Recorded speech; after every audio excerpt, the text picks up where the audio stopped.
आता पाहूया टॉप 9 राजकीय बातम्या।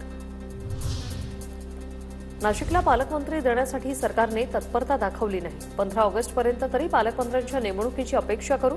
पालकमंत्री पदावरून जयंत पाटलांचा राज्य सरकारला टोला। लक्ष करून पालकमंत्रीच या जिल्ह्यांना देण्यासाठी सरकारने अजून तत्परता दाखवली नाही। आता 15 ऑगस्ट पर्यंत तरी किमान पालकमंत्र्यांची नेमणूक होईल अशी अपेक्षा करू। मुख्यमंत्री देवेंद्र फडणवीसांकडून कुंभमेळ्याच्या तयारीचा आढावा घेण्यासाठी बैठक। या बैठकीला गिरीश महाजनांची उपस्थिती। दोन्ही उपमुख्यमंत्री पूर्वनियोजित कार्यक्रमामुळे बैठकीला अनुपस्थित असल्याची महाजनांची माहिती। बैठक जी आहे ही परवाच ठरली, अगदी एक दिवस आधीच ठरली। त्यामुळे त्यांचा कार्यक्रम पूर्वनियोजित होता। त्यांचा फोनही साहेबांना मी त्यांना विनंती केली होती, पण आमचा कार्यक्रम आधी ठरलेला आहे, त्यामुळे ते येऊ शकले नाहीत। 9 लाख लाडक्या बहिणींना सरकारनं फसवलं हे दुर्दैवी। स्वतःच्या स्वार्थासाठी सरकारकडून लाडकी बहीण योजनेचा वापर। लाडक्या बहिणीवरून सुप्रिया सुळेंची सरकारवर टीका। दुर्दैवी आहे की 9 लाख महिलांना, बहिणींना हे फसवतात।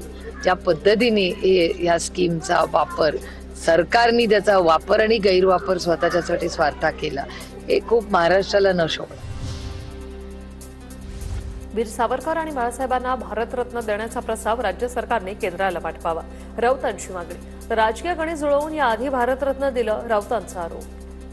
स्वातंत्र्यवीर सावरकर आणि हिंदू हृदय सम्राट माननीय बाळासाहेब ठाकरे या 2 नेत्यांना भारतरत्न देण्याचा ठराव महाराष्ट्र सरकारनं केंद्र सरकारकडे पाठवायला हवा। सदा सरवणकर यांनी आमदार महेश सावंतांविरोधात हायकोर्टात याचिका दाखल केली। निवडणूक प्रतिज्ञापत्रात 4 ते 5 गुन्ह्यांची माहिती लपवल्याचा आरोप।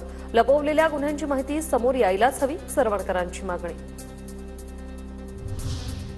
अहिल्यानगरच्या राहता शहरात दोन्ही शिवसेना आमने-सामने। शिंदेंच्या सेनेकडून खासदार संजय राऊतांविरोधात आंदोलन, तर ठाकरेंच्या सेनेकडून नीलम गोरेंविरोधात आंदोलन। शहरात काही काळ तणावाचं वातावरण। शरद पवारांच्या राष्ट्रवादीचे काही नेते अजित पवारांच्या राष्ट्रवादीच्या वाटेवर। राहुल मोटे, राहुल जगताप, विजय भांबळेंच्या पक्षप्रवेशाला आता हालचाली सुरू झाल्यात। महायुती विरोधात निवडणूक लढवलेल्या नेत्यांना अजितदादा पक्षात स्थान देणार का, याकडे लक्ष। जुन्नरचे अपक्ष आमदार शरद सोनवणे शिवसेनेत प्रवेश करणार। 28 फेब्रुवारीला नारायणगावात कार्यकर्ता मेळाव्यात एकनाथ शिंदेंच्या उपस्थितीत होणार पक्षप्रवेश। बारामतीत पुन्हा एकदा पवार विरुद्ध पवार निवडणूक होण्याची शक्यता। माळेगाव साखर कारखान्याची निवडणूक शरद पवारांची राष्ट्रवादी लढवण्याची शक्यता। कारखाना सध्या अजित पवारांच्या ताब्यात।